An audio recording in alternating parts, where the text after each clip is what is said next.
Hi guys, welcome back to the channel the coders TV. तो last की video में हम लोग बात कर रहे थे function interface with respect to inheritance. I hope अभी तक की जावा 8 की जो भी वीडियोस हम लोगों ने पढ़ी हैं वो आप लोगों को समझ में आ रही होगी। और अगर कोई भी डाउट है तो प्लीज़ कमेंट सेक्शन में कमेंट करके बताना कि वीडियो कैसी लग रही है।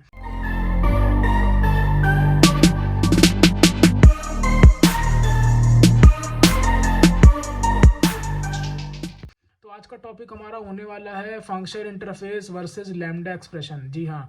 तो बेसिकली आज हम लोग देखो ये जानने वाले हैं कि लैम्डा एक्सप्रेशन के साथ हम लोग किस तरीके से फंक्शनल इंटरफेस का यूज़ करते हैं, या फिर ये कह लो कि अगर हमारे पास कोई फंक्शनल इंटरफेस है और उसके अंदर कोई एब्स्ट्रैक्ट मेथड है तो उसको इम्प्लीमेंट करने के लिए हम लोग किस तरीके से लैम्डा एक्सप्रेशन का यूज़ करते हैं। और आज की वीडियो में साथ ही साथ हम लोग ये भी जानेंगे कि जब हमारे पास लैम्डा एक्सप्रेशन नहीं हुआ करते थे तो हम लोग इंटरफेस के एब्स्ट्रैक्ट मेथड को किस तरीके से इम्प्लीमेंट करते थे, जो कि हम लोग ऑलरेडी ऊप्स की सीरीज में डिस्कस कर चुके हैं। और जावा 8 के आ जाने से, या फिर ये कह सकते हैं बेसिकली लैम्डा एक्सप्रेशन के आ जाने से उसका क्या बेनिफिट पड़ता है, हमें कोड कितना शॉर्ट हो जाता है। तो चलो आगे बढ़ते हैं। तो आज हम लोग पढ़ने वाले हैं बेसिकली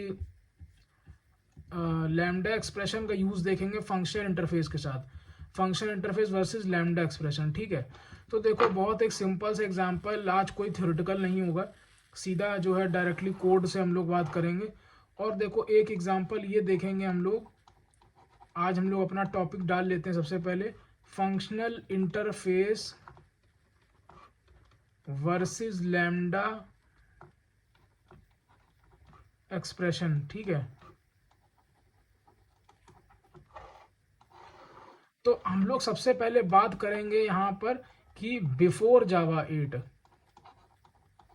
ठीक है, बिफोर जावा 8 के बारे में। ठीक है।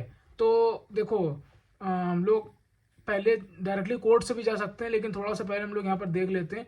लेट सपोज यहाँ पर हमारे पास एक कोई इंटरफेस है।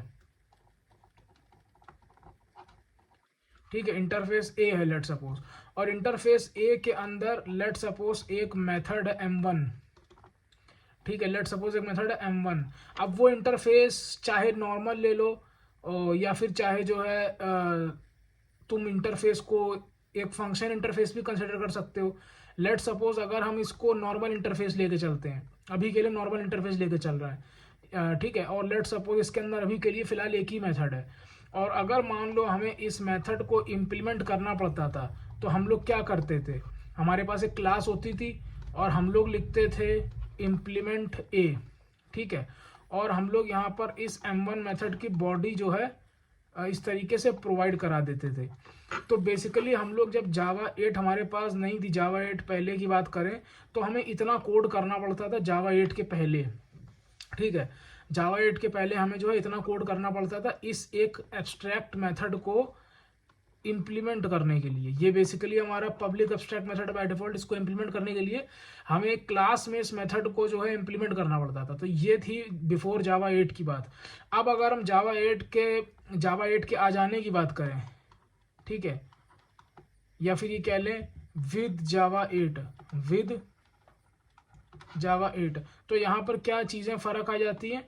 हम लोगों को यहाँ पर जो हमारा इंटरफेस है ये एग्जैक्ट यही रहेगा यहाँ पर भी, लेकिन यहाँ पर फ़र्क क्या आ जाएगा, जो हमारी मेन क्लास होगी, जैसे कि ये हमारी मेन क्लास है, यहाँ पर हमें सिर्फ इतना लिखना पड़ेगा इंटरफ।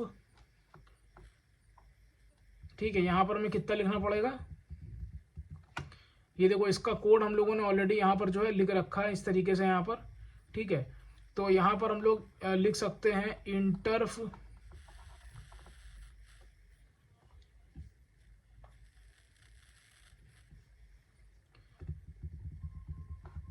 तो बेसिकली हम लोग यहाँ पर लिख सकते हैं, थोड़ा सा कन्फ्यूजन हो गया था यहाँ पर ए, और ए इज इक्वल्स टू इस मेथड को हमें m1 को इम्प्लीमेंट करना है, और इस तरीके से हम लोगों ने जो है लिख दिया यहाँ पर।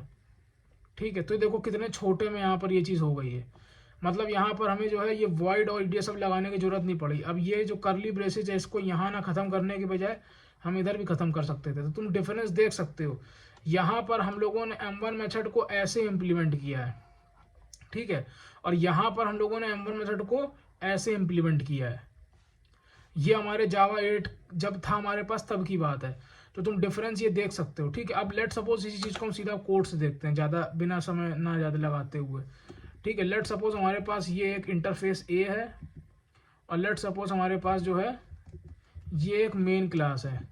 ठीक है, अब मान लो अभी तक हम क्या करते आते थे, जब हमारे पास जावा 8 नहीं थी, हमारे पास ये मान लो मेन क्लास है।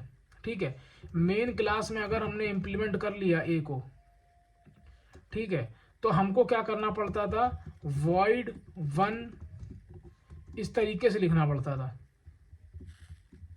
यहां पर हमको लिखना पड़ता था पब्लिक void 1 इस तरीके से। ठीक है, पब्लिक void 1 इस तरीके से लिखना पड़ता था, तो ये मेथड इंप्लीमेंट हो गया। लेकिन अगर लेट सपोज हम जावा 8 की बात करें, तो जावा 8 में हम लोग कैसे करते हैं, तो देखो जो भी हमारे इंटरफेस का नाम है उसका नाम लिखेंगे हम लोग, और उसका एक रेफरेंस वेरिएबल बनाएंगे। उसके बाद यहाँ पर इज इक्वल टू लिखेंगे, और यहाँ पर हम लोगों का ये वन मेथड है। तो हम लोगों ने जब लैम्डा एक्सप्रेशन की वीडियो पढ़ी थी इसी जावा 8 की सीरीज में, तो हम लोगों ने बताया था कि लैम्डा एक्सप्रेशन कैसे लिखते हैं। जो भी मेथड लैम्डा एक्सप्रेशन के पास क्या नहीं होता है, मेथड का नाम नहीं होता है। तो मतलब जब मेथड का नाम नहीं होगा तो हम लोग इसको कैसे लिखेंगे, सिर्फ ये ब्रेसेस लगाएंगे। तो हमने ये ब्रेसेस लगा दिए, उसके बाद हम एरो सिंबल लगा के किसे करली ब्रेसेस लगा देंगे। ठीक है, एरो सिंबल लगा के हम सीधा जो है करली ब्रेसेस लगा देंगे। अभी यहाँ पर एरर क्यों दे रहा है, ठीक है, बोला मेन मेथड नहीं है, तो मेन मेथड हमारा हटा दिया था।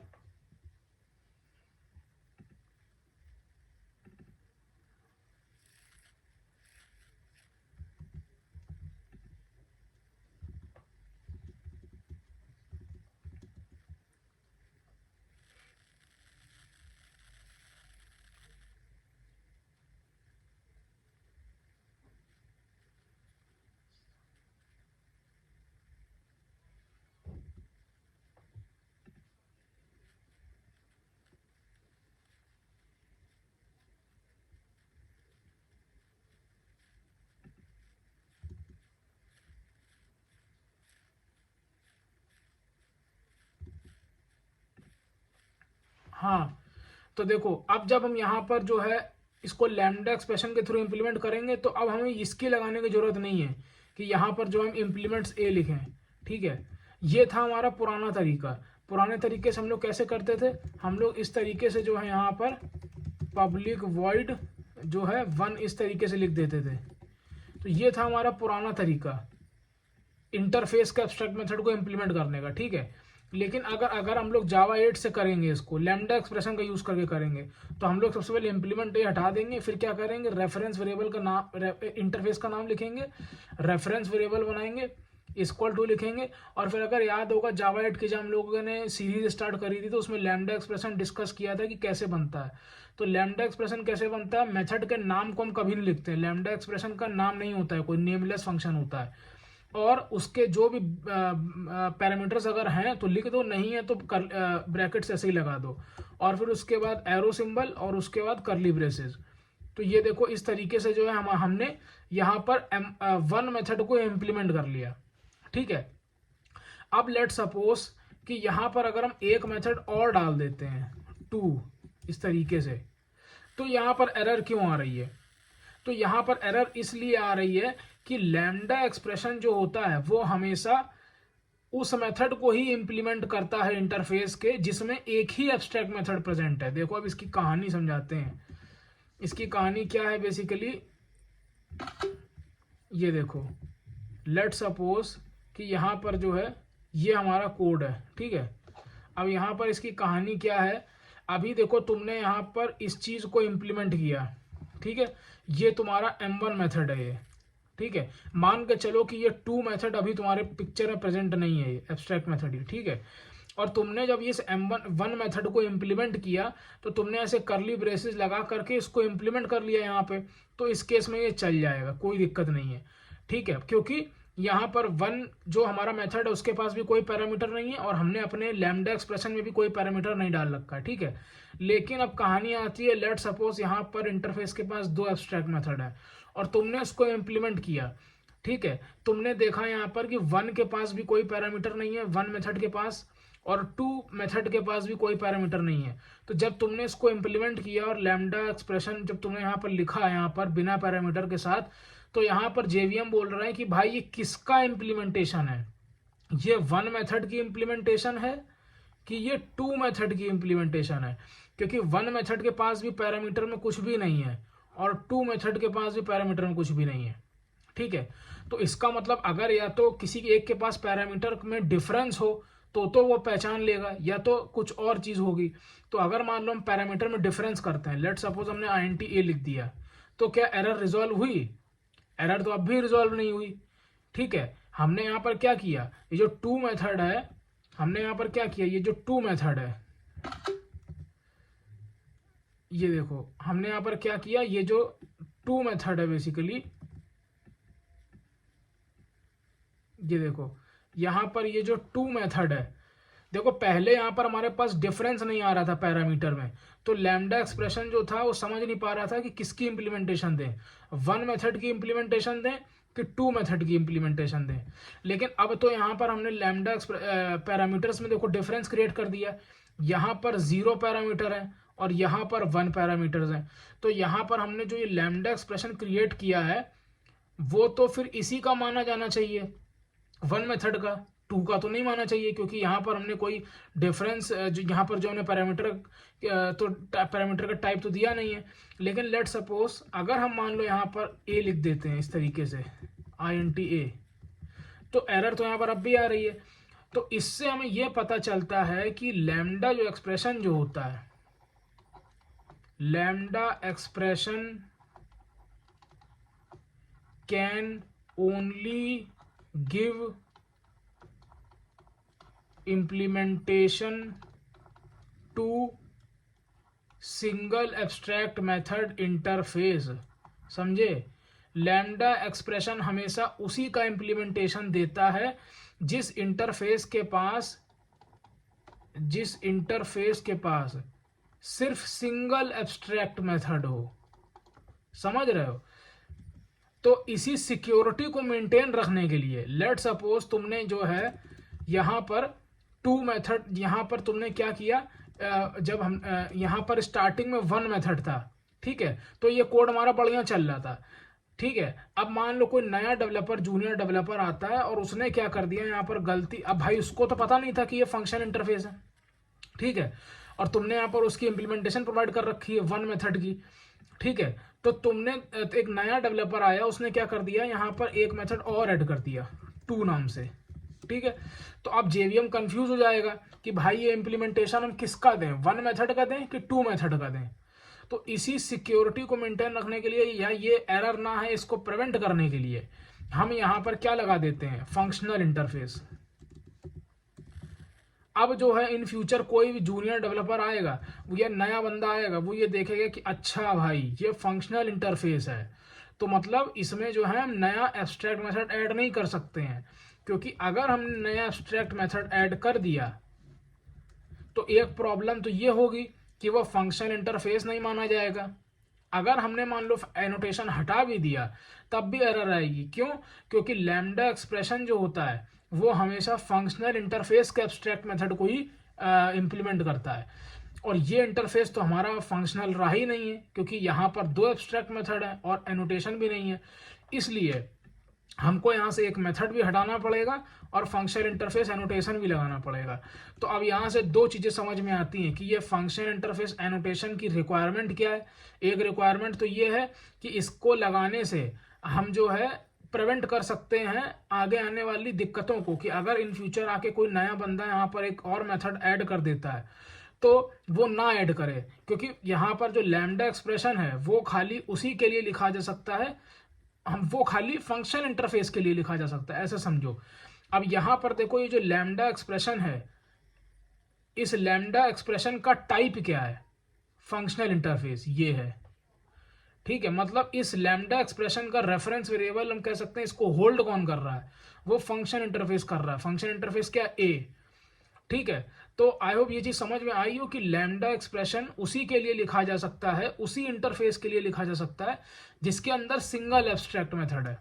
ठीक है, और इसी चीज को बरकरार रखने के लिए कि मतलब कोई नया बंदा इंटरफेस के अंदर कोई नया मेथड ना ऐड कर दे, हम @ फंक्शन इंटरफेस एनोटेशन लगाते हैं। ठीक है, तो आई होप ये कहानी समझ में आई होगी। अब देखो इसी में कई सारे यार एग्जांपल होते हैं, जल्दी जल्दी अब वो देख लेते हैं हम लोग। लेट सपोज अभी के लिए यहाँ पर एक इंटरफेस हमने यहाँ पर जो था इंटर कर दिया नाम इसका, ठीक है। और यहाँ पर एक मेथड था लेट सपोज ऐड नाम से, ठीक है। और यहाँ पर जो है इसमें एक पैरामीटर डाल दिया int num1 comma int num2, ठीक है। तो अब इसको हम अगर पुराने तरीके से इंप्लीमेंट करते तो कैसे करते, हम यहाँ पर लिखते इंटर और इसको इंप्लीमेंट कैसे करते, ऐड अनइम्प्लीमेंटेड मेथड्स, इस तरीके से इंप्लीमेंट करते, ठीक है। यहाँ पर पुराने तरीके से जो है हम इस तरीके से इंप्लीमेंट करते यहाँ पर, ठीक है। num1 प्लस num2 इस तरीके से करते, ठीक है। और फिर इसको जो है हम लोग कॉल कैसे करते हैं, मेन क्लास का ऑब्जेक्ट बना के इसको कॉल कर लेते, न्यू मेन, इस मतलब वो हम ऑब्जेक्ट क्रिएट करके तो आउटपुट में लाएंगे, मेन कॉन्सेप्ट समझ रहे हैं। तो यहाँ पर हम पुराने तरीके से इस तरीके से जो है ऐड मेथड को इंप्लीमेंट करते हैं। अब अगर हम जावा 8 की बात करें, जावा 8 में कैसे करेंगे इसको, जावा 8 में कैसे करेंगे, हमने रूल क्या बताया था, सबसे पहले फंक्शन इंटरफेस का नाम लिखो, हमने लिख दिया, ठीक है, हमने लिख दिया फंक्शन इंटरफेस का नाम। उसके बाद उसका रेफरेंस वेरिएबल बनाओ, हमने बना दिया, आई रख दिया उसका नाम, या इंटर रख दिया, कुछ भी रख दिया। उसके बाद हमने बोला था फंक्शन का नाम नहीं होता है lambda expression, lambda expression is always a nameless function, ठीक है। लैम्डा एक्सप्रेशन का नाम नहीं होता, तो हमने ब्रैकेट लगा दिए। फिर हमने बोला क्या भैया यहाँ पर कोई पैरामीटर था हमारे जिस फंक्शन को हम इम्प्लीमेंट कर रहे हैं, हमने देखा हाँ भाई ऐड फंक्शन के पास 2 पैरामीटर हैं, तो हमने यहाँ दे दिया int, हमने क्या दिया int num1 comma int num2। उसके बाद हमें क्या करना है, प्रिंट करना है, ठीक है। तो हम यहाँ पर num1 प्लस num2 इस तरीके से प्रिंट कर देंगे, ठीक है। और इसको कॉल कैसे करेंगे, इंटर जो हमने उसका रेफरेंस वेरिएबल बनाया है, इसको ऑब्जेक्ट मत बोलना, ऑब्जेक्ट हमेशा न्यू कीवर्ड के साथ बनता है, इसको ऑब्जेक्ट ना बोलना, इसको रेफरेंस वेरिएबल बोलना। तो इंटर डॉट ऐड और 10,20 पास कर दिया है इस तरीके से।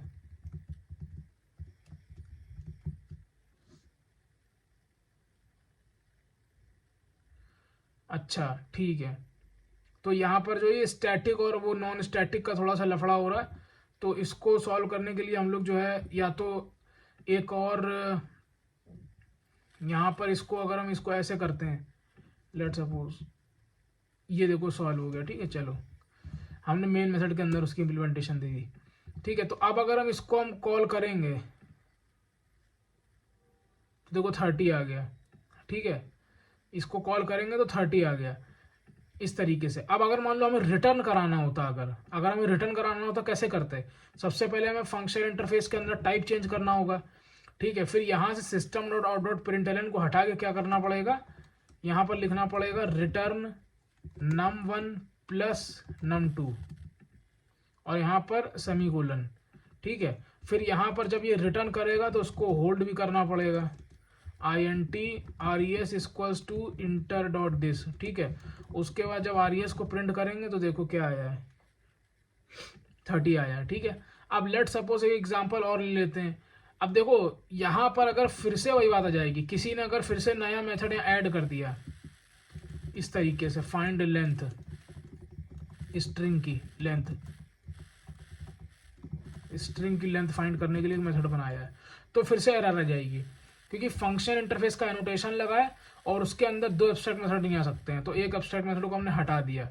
अब हमारा काम क्या है, अब हमारा काम ये है कि लेंथ मेथड को जो है वो करना है, वो इम्प्लीमेंट करना है, ठीक है। लेंथ मेथड को कैसे इम्प्लीमेंट करेंगे, लेंथ मेथड को इम्प्लीमेंट कैसे करेंगे, हम लोग क्या करेंगे, हमने बोला था सबसे पहले क्या करते हैं, इंटरफेस का नाम लिख दिया, उसके बाद उसके रेफरेंस वेरिएबल का नाम लिख दिया, उसके बाद मेथड का नाम तो हमने लिख दिया फाइंड लेंथ, ठीक है। अब यहाँ पर हम लोगों ने देखो एक चीज़ और पढ़ी थी कि अच्छा ठीक है वो इसमें नहीं होगा, यहाँ पर क्या है, फिर उसके बाद हमने क्या कहा था, क्या अगर कोई पैरामीटर है, हाँ पैरामीटर है, तो हमने लिख दिया str। अब तुम लोगों ने देखो एक चीज़ नोटिस करी होगी कि ऊपर वाले फंक्शन इंटरफेस में हमने यहाँ पर टाइप दे रखा है int और int, यहाँ नीचे नहीं दे रखा है।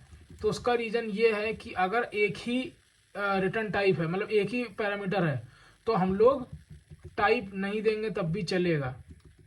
ठीक है,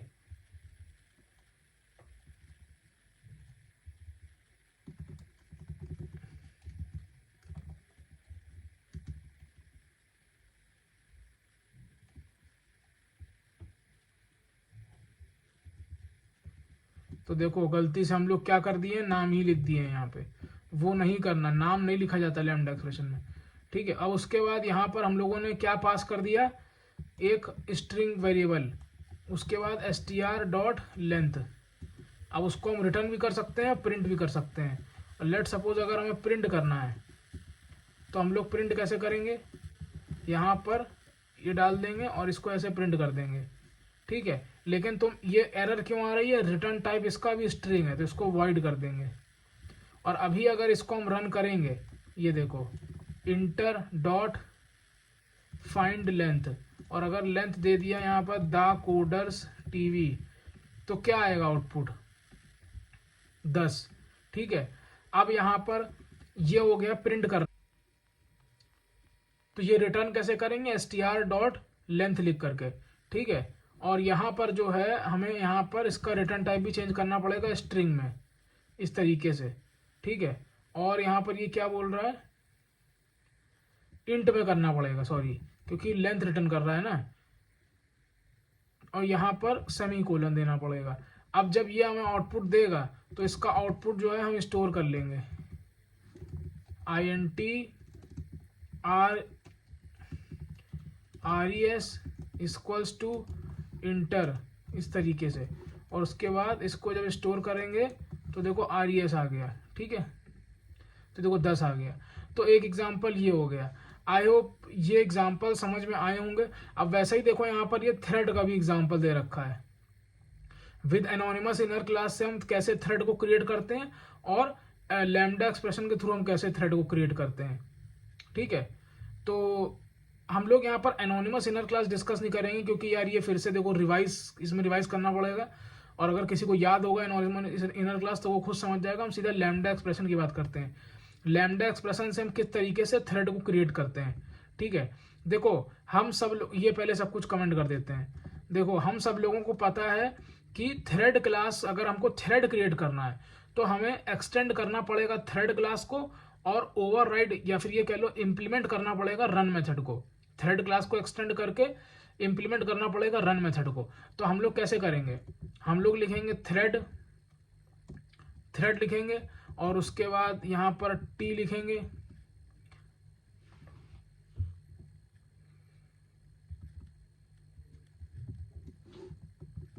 थ्रेड लिखेंगे, और उसके बाद यहाँ पर thread equals to new thread. ठीक है, और हमें पता है कि इस थ्रेड के कंस्ट्रक्टर में हमें क्या देना होता है, फंक्शन इंटरफेस देना होता है, या फिर हम ये कह सकते हैं कि यहाँ पर हमें जो है रनेबल इंटरफेस इंप्लीमेंट करके देना होता है। तो यहाँ पर हमने ये देखो इस तरीके से जो इंप्लीमेंट किया है। ठीक है, और पब्लिक वॉइड रन, इस तरीके से।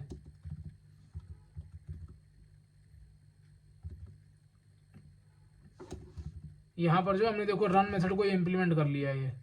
ठीक है, अब यहाँ पर जो है हम अपना कुछ भी जो है आउटपुट दे सकते हैं, रन मेथड इम्प्लीमेंटेड, उसके बाद थ्रेड डॉट स्टार्ट। अब अगर इसको हम रन करेंगे तो रन मेथड इम्प्लीमेंटेड।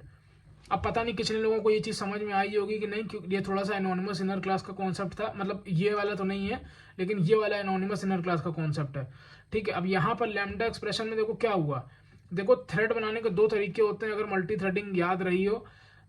पहला तरीका ये होता है कि हम थ्रेड क्लास जो हमारा जो वो है रनेबल को हम या तो इम्प्लीमेंट कर लें या फिर थ्रेड क्लास को एक्सटेंड कर लें। ठीक है, अगर हम रनेबल को वो करते हैं, रनेबल को इम्प्लीमेंट करते हैं, मान लो जैसे कि ये रनेबल है, क्लास थ्रेड, ठीक है, इम्प्लीमेंट रनेबल। ठीक है, और यहाँ पर हमने मान लो रन मेथड को इम्प्लीमेंट कर लिया। ठीक है, तो अब अगर मान लो हमें इसको रन करना हो तो कैसे करेंगे, thread equals to new thread और थ्रेड डॉट स्टार्ट।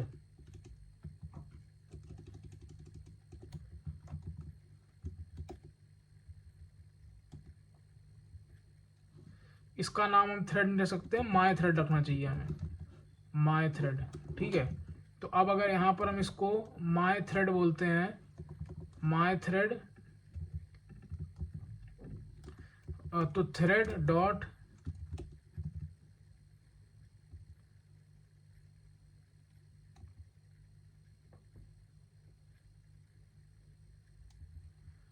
और यहाँ पर हम लोग सबसे पहले थ्रेड का ऑब्जेक्ट क्रिएट करते हैं। ठीक है, और यहाँ पर हमारा जो रनेबल जो है इंटरफेस है, रनेबल जो ये हमारी इंटरफेस को हमने इंप्लीमेंट किया था, और यहाँ पर जो अपनी थ्रेड क्लास का माय थ्रेड जो हमने ऑब्जेक्ट बनाया था, ठीक है, उसका रेफरेंस वेरिएबल हम पास कर देते हैं इधर थ्रेड में, और थ्रेड डॉट स्टार्ट जब करते हैं तो इस तरीके से देखो हमारा काम हो जाएगा यहाँ पे। ठीक है, और यहाँ पर हम लिख देंगे थ्रेड इम्प्लीमेंटेड, इस तरीके से थ्रेड इम्प्लीमेंटेड। ठीक है, तो ये तरीका था देखो इस तरीके से, मतलब कि यहाँ पर हमने रनेबल इंटरफेस को इम्प्लीमेंट किया, रन मेथड को ओवरराइड किया, फिर ये तरीका था थ्रेड को चलाने का। लेकिन अगर इसी को हम फंक्शन इंटरफेस से करते हैं तो कैसे करते हैं, अब यहाँ पर देखो हम लोग क्या कर रहे हैं, रन मेथड को ओवरराइड कर रहे हैं, वही चीज़ हमें फंक्शन इंटरफेस से करना है। तो फंक्शन इंटरफेस से कैसे करना है, हमने क्या किया, थ्रेड क्लास जो हमारी है उसका हमने वो बना लिया, इसका हमने क्या बना लिया, रेफरेंस वेरिएबल ये।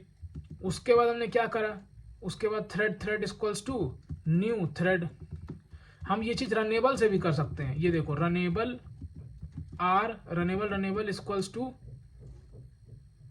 रनेबल इक्वल्स टू ये, यहाँ पर देखो हमने इस तरीके से किया प्रोवाइड। ठीक है, और यहाँ पर जो है हमने लिख दिया, ये देखो ये हमारा रन मेथड यहाँ पर ओवरराइड ऑलरेडी हो चुका है, ये देखो थ्रेड इम्प्लीमेंटेड। ठीक है, अब इस रनेबल को हमें थ्रेड में देना होगा, thread equals to new thread. ठीक है, और यहाँ पर रनेबल को दे दिया हमने, ये देखो रनेबल। ठीक है, अब अगर हम थ्रेड डॉट स्टार्ट करेंगे तो यहाँ देखना थ्रेड इम्प्लीमेंटेड 1 कर देते हैं। ठीक है, तो ये देखो आ गया। आई होप ये चीज़ समझ में आई हो। तो हमने इस या तो हम ऐसे कर सकते हैं, रनेबल को अलग से लिख सकते हैं और फिर उसको हम यहाँ पास कर सकते हैं, या फिर हम इस पूरे लैम्डा एक्सप्रेशन को सीधा का सीधा यहीं पर ही पास कर सकते हैं। इस तरीके से बात एक ही पड़ेगी। ये देखो फिर से रन करेंगे तो वही आया। तो ये होते हैं बेनिफिट्स जावा 8 यूज़ करने का। आई होप ये वीडियो पसंद आई होगी, और अगर इसमें कुछ भी डाउट रहा हो तो प्लीज़ कमेंट सेक्शन में कमेंट करके बताना वीडियो कैसी लगी। मिलते हैं नेक्स्ट वीडियो में। Till then keep learning. Shubham Nigam signing of.